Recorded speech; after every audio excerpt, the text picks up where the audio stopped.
Buenos dias. Buenos You días. do better than that. Buenos dias. Are there any entrepreneurs in the audience today? Raise your hand if you currently own a business that you started at least 15 years ago. So let me ask you something. How would you feel if a few years after you started your business, somebody joined the company, and shortly after that, they started to say that they were the ones that started the company?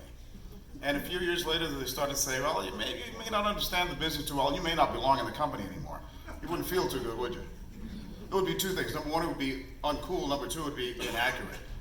It makes us think about how in elementary school, we're taught that the American story begins when the British arrived to Jamestown, Virginia in 1607 to establish the first permanent British settlement. Unfortunately, that's historically inaccurate. As far as I'm concerned, the American story begins 114 years before the British get to Jamestown in 1607. In 1493, on Columbus's second voyage to the New World, when he arrives on the shores of what is now U.S. territory in Puerto Rico.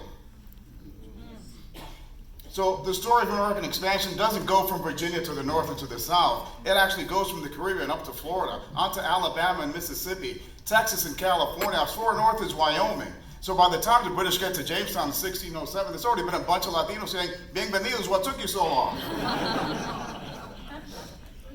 Sadly, though, you won't see many of those stories in our history books. And you definitely won't see them in our national museums.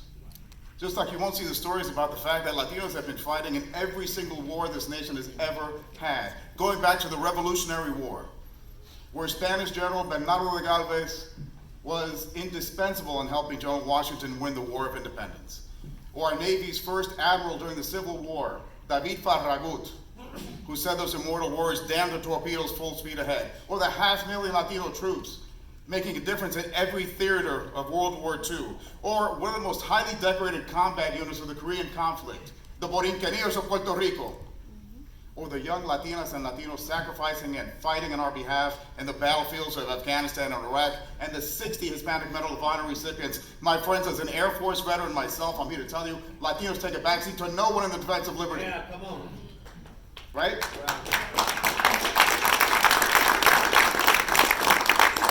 So whether you are a recent immigrant to this country or whether your family has been here for 20 generations, you can feel proud of the fact that Latinos have played an important role in every single aspect of American society. Imagine if we did not have Latino workers in our farms and in our factories, in our hotels and in our hospitals, in our restaurants and in our research laboratories, in our sanitation departments and in our Supreme Court of the United States, in our music studios and in our movie sets. Well, we don't have to imagine that, because for over 500 years, we've been relying on Latinos to fight our wars and to run our businesses, to tend our fields and to mend our wounds, to teach our kids, patrol our streets, write our laws, and to share the word of God.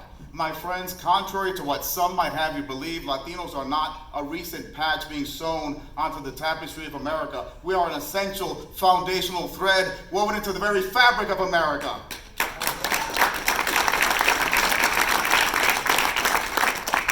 We are 18% of the population today. By 2060, we'll be 30% of the population. If we hope to remain a strong and thriving and vibrant nation, that segment of the population needs to feel acknowledged, engaged, and invested in our future. It's for those reasons that we need a National Museum of the American Latino on the National Mall as part of the Smithsonian Institution for a more complete and accurate telling of American history, to illuminate the American story for the benefit of everybody. And I've got some great news for you. After many years, we are closer than we have ever been to getting the enabling legislation passed in Congress. In the House of Representatives, we surpassed our goal of a bipartisan 2/3 supermajority in the House of Representatives. We now have 295 co-sponsors in the House. We continue our dialogue with the White House, and we've got 27 co-sponsors in the Senate, but we need more. The other great news is that you can help us. So grab your phones right now, and I want you to text the words Latino Museum to the number 44321. That's an easy number, right? Say it with me, 44321, Latino Museum. And if you scroll up, you'll see instructions on how you can contact your senator and urge them to support our bill. because we're gonna get this happen, we're gonna make this happen together. This year, in this Congress, and signed by this president. Because I've been involved in this effort for almost 12 years now. It's been a labor of love for me. I have a dream of being able to walk into this museum with my children, my eventual grandchildren, and I have a vision of a young Latina born today, right here in Washington, D.C., and on her 6th grade field trip, she'll go downtown and she can marvel at the monuments, and she can visit Capitol Hill, and she can go to the national museums, including the National American Latino Museum, and she can see all these stories that I've been talking about, and she can leave that museum proud, not only to be a Latina, but proud to be an American. Thank you all, my friends, very much. God bless you.